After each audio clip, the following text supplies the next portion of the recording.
আচ্ছা, আজকে আমরা ক্লাস 8 এর রাসায়নিক বিক্রিয়া বলে যে চ্যাপ্টার আছে সেই চ্যাপ্টার নিয়ে আলোচনা করব। সবার প্রথমে আমরা একটা সমীকরণ দিয়ে শুরু করব। সমীকরণটা কি আছে? 2CuNO3 হোল টু, এখান থেকে তৈরি হচ্ছে 2CuO plus 4NO2 plus oxygen. দেখো, এই গ্যাসটার রং বাদামি, বাদামি রঙের গ্যাস, ঠিক আছে। দেখো, এটাকে বলা হচ্ছে কিউপ্রিক নাইট্রেট। তাহলে কিউপ্রিক নাইট্রেটকে যদি ঘরের উষ্ণতায় রাখা হয়, তাহলে এটা থেকে কি কি তৈরি হচ্ছে? 2CuO plus 4NO2 plus oxygen. এবার আমাদেরকে জানতে হবে সালোক সংশ্লেষ বিক্রিয়ার একটা রাসায়নিক সমীকরণ আছে। দেখো, সালোক সংশ্লেষ বিক্রিয়া হচ্ছে গাছ যে প্রক্রিয়ায় নিজের দেহে খাবার তৈরি করতে পারে, অর্থাৎ পাতায় ক্লোরোফিলের সাহায্যে গাছ সূর্যের আলো, কার্বন ডাই অক্সাইড, জল এবং ক্লোরোফিল এদের সাহায্যে যেভাবে খাবার তৈরি করে সেই পদ্ধতিকে বলা হচ্ছে সালোক সংশ্লেষ। সালোক সংশ্লেষের সমীকরণটা আমরা একটু দেখবো। সালোক সংশ্লেষের সমীকরণ হচ্ছে 6CO2, অর্থাৎ 6 অণু কার্বন ডাই অক্সাইড আর 6 অণু যদি জল নেওয়া হয়, সেখান থেকে আমরা পাচ্ছি C6H12O6 প্লাস 6O2। এটা অক্সিজেন, এটাকে বলছি আমরা গ্লুকোজ, এটাকে বলছি গ্লুকোজ। আচ্ছা, এটা গেল সালোক সংশ্লেষের সমীকরণ। এবার আমরা জানবো খাবার সোডার সংকেত। খাবার খাবার সোডার একটা সংকেত আছে, এটা একটা ইম্পর্টেন্ট প্রশ্ন। খাবার সোডার সংকেত হচ্ছে NaHCO3। এটার কেমিক্যাল নেম হচ্ছে সোডিয়াম বাইকার্বনেট, সোডিয়াম বাইকার্বনেট। আরেকটা আছে যেটা হচ্ছে আমরা কাপড় কাচা সোডা বলি, সেটা সম্পর্কে একটু জানি। আরেকটা আছে সেটাকে আমরা কাপড় কাচা সোডা বলছি, সেটার সংকেত হচ্ছে কাপড় কাচার। তাহলে কাপড় কাচা সোডার সংকেত বলছে Na2CO3, এর কেমিক্যাল নেম হচ্ছে সোডিয়াম কার্বনেট। তাহলে আমরা এখান থেকে দুটো জিনিস জানতে পারলাম, সেটা হচ্ছে কাপড় কাচা সোডার সংকেত Na2CO3 সোডিয়াম কার্বনেট। আর একটা বলেছে খাবার সোডা, সেটার সংকেত হচ্ছে NaHCO3, এর সংকেত হচ্ছে সোডিয়াম বাইকার্বনেট।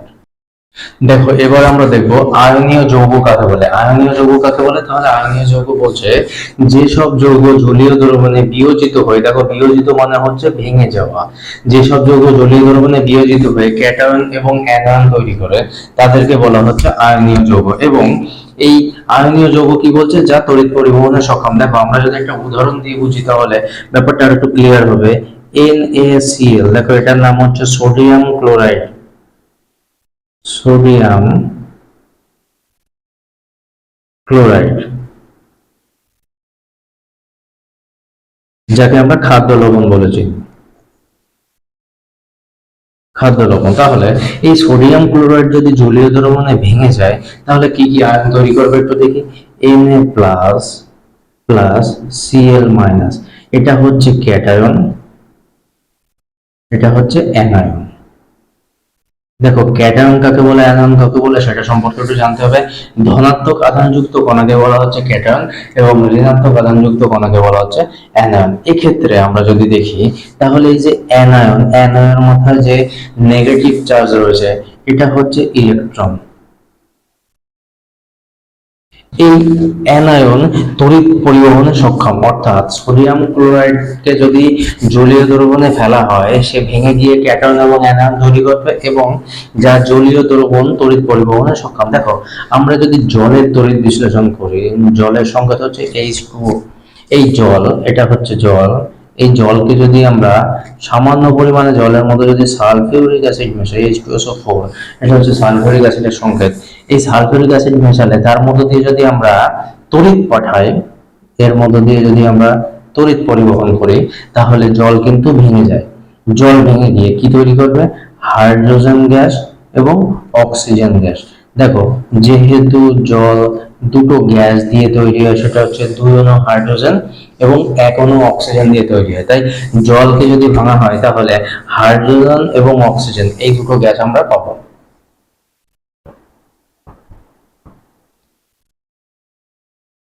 আচ্ছা, এবার দেখো বলেছে অনুঘটক কাকে বলে।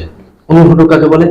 যেসব পদার্থ রাসায়নিক বিক্রিয়ায় উপস্থিত থেকে বিক্রিয়ার বেগ বাড়ায় বা কমায় কিন্তু বিক্রিয়া শেষে নিজে অপরিবর্তিত থাকে তাদেরকে অনুঘটক বলবো। দেখো, অনুঘটক হচ্ছে দু প্রকার, একটা হচ্ছে ধনাত্মক অনুঘটক, আর একটা হচ্ছে ঋণাত্মক অনুঘটক। ঋণাত্মক অনুঘটক, আচ্ছা, ধনাত্মক অনুঘটক হচ্ছে বিক্রিয়ার বেগ বাড়ায়, ঋণাত্মক অনুঘটক ঠিক উল্টো, বিক্রিয়ার বেগ কমায়। এবার আমরা এর ধনাত্মক এবং ঋণাত্মক দুটো অনুঘটকের উদাহরণ দিই। ধনাত্মক অনুঘটকের উদাহরণ হচ্ছে MnO2, অর্থাৎ এর নাম হচ্ছে ম্যাঙ্গানিজ ডাই অক্সাইড। আর ঋণাত্মক একটা অনুঘটকের উদাহরণ হচ্ছে H2O2, এটাকে আমরা বলি হাইড্রোজেন পারঅক্সাইড। হাইড্রোজেন পারঅক্সাইড, অর্থাৎ এখানে যে দুটো অনুঘটকের উদাহরণ দেওয়া যায় সেই দুটো অনুঘটকের কাজ কিন্তু সম্পূর্ণ আলাদা। একজন বিক্রিয়ার বেগ বাড়ায়, যার উদাহরণ বলেছি আমরা MnO2, আর একজন আছে বিক্রিয়ার বেগ কমায়, যার উদাহরণ দিয়েছি আমরা H2O2। দেখো, হাইড্রোজেন পারঅক্সাইডকে না আবার ভাঙা যায়। হাইড্রোজেন পারঅক্সাইডকে আমরা যদি ভাঙি, দেখো 2H2O2 অর্থাৎ ব্যালেন্সের ক্ষেত্রে একে যদি আমরা ম্যাঙ্গানিজ ডাইঅক্সাইড দিই, তাহলে হাইড্রোজেন পারঅক্সাইড ভেঙে জল তৈরি করবে, দুই অণু জল এবং অক্সিজেন তৈরি করে। তাহলে হাইড্রোজেন পারঅক্সাইড ভেঙে আমরা কি কি পেলাম? জল এবং অক্সিজেন পেলাম। আচ্ছা, এবার আমরা দেখবো অনুঘটকের বৈশিষ্ট্য। দেখো, অনুঘটকের তিনটে বৈশিষ্ট্য আমি এখানে লিখেছি। ফার্স্ট বৈশিষ্ট্য বলেছে বিক্রিয়ায় অনুঘটক অংশগ্রহণ করে কিন্তু বিক্রিয়া শেষে তাকে আবার ফিরে পাওয়া যায়, অর্থাৎ অনুঘটক যেভাবে আমরা বিক্রিয়ায় ব্যবহার করেছি তাকে ঠিক সেইভাবে আবার আমরা ফিরে পাবো। দুই নম্বর বলছে এমন কোনো অনুঘটক নেই যা সব বিক্রিয়ার বেগ বাড়াতে পারে, অর্থাৎ অনুঘটক আমরা প্রথমে আলোচনা করেছি যে অনুঘটক কিন্তু দু রকমের হয়, একটা ধনাত্মক আর একটা হয় ঋণাত্মক। আচ্ছা, তিন নম্বর বলছে সমীকরণ দেখে কখনোই বলা যাবে না যে কোন বিক্রিয়ার জন্য কোন অনুঘটক উপযোগী।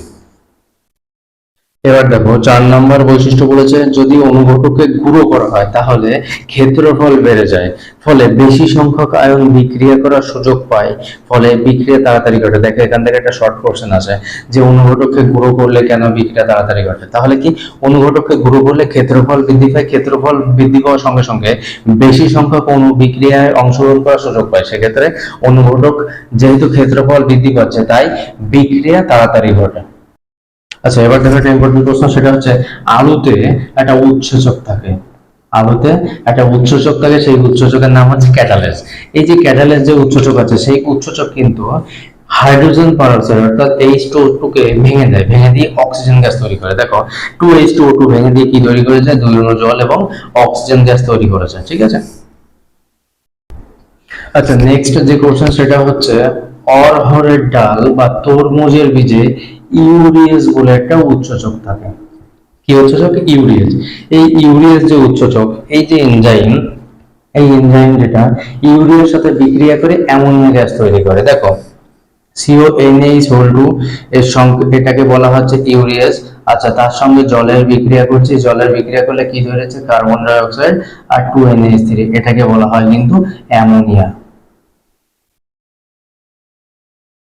এটাকে বলা হচ্ছে অ্যামোনিয়া। অ্যামোনিয়া কিন্তু একটা ক্ষার, অ্যামোনিয়া একটা ক্ষার। দেখো, এবার আমরা আসবো যে রাসায়নিক বিক্রিয়া অর্থাৎ কেমিক্যাল রিয়াকশন কত প্রকার। দেখো, রাসায়নিক বিক্রিয়া কিন্তু দু প্রকার, একটাই হচ্ছে তাপ উৎপন্ন হয় আর একটাই হচ্ছে তাপ শোষণ হয়। তাহলে রাসায়নিক বিক্রিয়াকে আমরা দুটো ভাগে ভাগ করি। এক, তাপমোচী বিক্রিয়া। কি বলেছে? যে সব রাসায়নিক বিক্রিয়ায় তাপ অর্থাৎ তাপ উৎপন্ন হয় অর্থাৎ তাপের মোচন ঘটে তাকে বলা হয় তাপমোচী রাসায়নিক বিক্রিয়া। দেখো, তাপমোচী রাসায়নিক বিক্রিয়ায় কি হবে? তাপ উৎপন্ন হবে। তাহলে একটা বিক্রিয়ার উদাহরণ দিলে বোঝা যাবে, কার্বন প্লাস অক্সিজেন। তাহলে C+O2, এই কার্বন আর অক্সিজেন মিলে কি তৈরি হচ্ছে? Carbon die oxide. এটাকে বলা হচ্ছে কার্বন ডাই অক্সাইড। এই কার্বন ডাই অক্সাইড আর তার সঙ্গে কি তৈরি হচ্ছে, তাপ, অর্থাৎ এই বিক্রিয়া কিন্তু তাপ উৎপন্ন হচ্ছে। এটা 1 নম্বরের বিক্রিয়া। যদি আরেকটা উদাহরণ দিই, CaO অর্থাৎ এটা হচ্ছে ক্যালসিয়াম অক্সাইড, তার মধ্যে যদি আমরা জল দিই তাহলে তৈরি হবে CaOH হোল টু প্লাস তাপ। দেখো এটাকে বলা হচ্ছে কলিচুন, এটাকে বলা হয় কলিচুন, আর এটাকে বলা হয় পাথরে চুন। এদের কিন্তু কেমিক্যাল নাম আছে। এটাকে বলা হয় ক্যালসিয়াম অক্সাইড,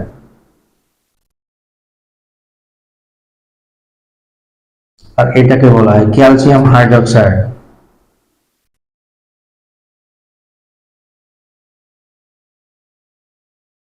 এটাকে বলা হয় ক্যালসিয়াম হাইড্রোক্সাইড। তাহলে আমরা এখান থেকে আরো একটা সমীকরণ জানতে পারলাম যে পাথরের চুনে যদি জল দেওয়া হয় তাহলে সেক্ষেত্রে তৈরি হচ্ছে কলিচুন, এবং সেক্ষেত্রে আরো একটা জিনিস উৎপন্ন হচ্ছে তাপ, অর্থাৎ এটি একটি তাপমোচী বিক্রিয়া। যদি আরো একটা উদাহরণ দেওয়া যায় তাহলে 3 নম্বর একটা উদাহরণ দিই, CH4 এটাকে বলা হচ্ছে মিথেন, তার সঙ্গে যদি আমরা অক্সিজেনের বিক্রিয়া করি তাহলে তৈরি হবে CO2 অর্থাৎ এটাকে বলি আমরা কার্বন ডাই অক্সাইড, তার সঙ্গে তৈরি হবে জল, এবং তার সঙ্গে আরো একটা জিনিস তৈরি হবে সেটা হচ্ছে তাপ।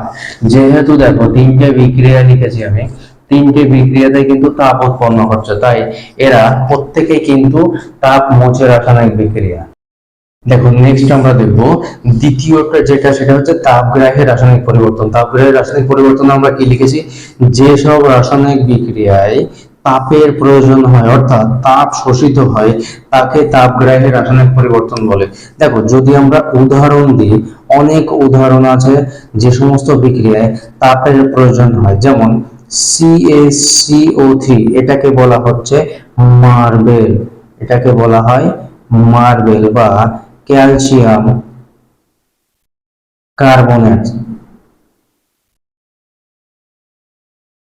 Calcium carbonate. এটাকে যদি আমরা 100 ডিগ্রি সেলসিয়াস তাপমাত্রায় উত্তপ্ত করি তাহলে ক্যালসিয়াম কার্বনেট ভেঙে তৈরি হয় CaO অর্থাৎ ক্যালসিয়াম অক্সাইড, তার সঙ্গে কার্বন ডাই অক্সাইড মাইনাস তাপ। এখান থেকে আরো একটা ব্যাপার আমাদের জানতে হবে, তাপগ্রাহী রাসায়নিক পরিবর্তন আর তাপমোচী রাসায়নিক পরিবর্তন। দেখো এখানে আমি যে কতবার তাপমোচী রাসায়নিক পরিবর্তন লিখেছি সেখানে কিন্তু প্লাস তাপ চিহ্ন দিয়েছি, অর্থাৎ উৎপন্ন হচ্ছে, তাপ উৎপন্ন হচ্ছে, তাই আমি প্লাস চিহ্ন দিয়ে বুঝিয়েছি। অর্থাৎ তাপমোচী রাসায়নিক বিক্রিয়ায় প্লাস তাপ এটা লেখা হয়, আর তাপগ্রাহী রাসায়নিক পরিবর্তনটা দেখবে এখানে কিন্তু আমি মাইনাস তাপ দিয়ে উদাহরণ দিয়েছি। আরো একটা উদাহরণ যদি আমরা দিই তাহলে বোঝা যাবে। 2 নম্বর উদাহরণ দেখো, আমরা নেক্সট যে উদাহরণ দিয়েছি সেটা হচ্ছে BaOH হোল টু, অর্থাৎ এটাকে আমরা বেরিয়াম হাইড্রোক্সাইড হিসাবে জানি।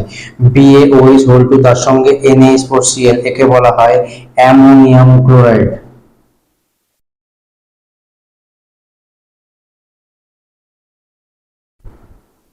এটাকে বলা হয় অ্যামোনিয়াম ক্লোরাইড। এর আরো একটা নাম আছে সেটা হচ্ছে নিশাদল। এটা কিন্তু একটা উদ্বায়ী পদার্থ। তাহলে BaOH হোল টু অর্থাৎ বেরিয়াম হাইড্রোক্সাইডের সঙ্গে যদি আমি অ্যামোনিয়াম ক্লোরাইড বিক্রিয়া করাই তাহলে তৈরি হচ্ছে BaCl2, এটাকে বলা হয় বেরিয়াম ক্লোরাইড।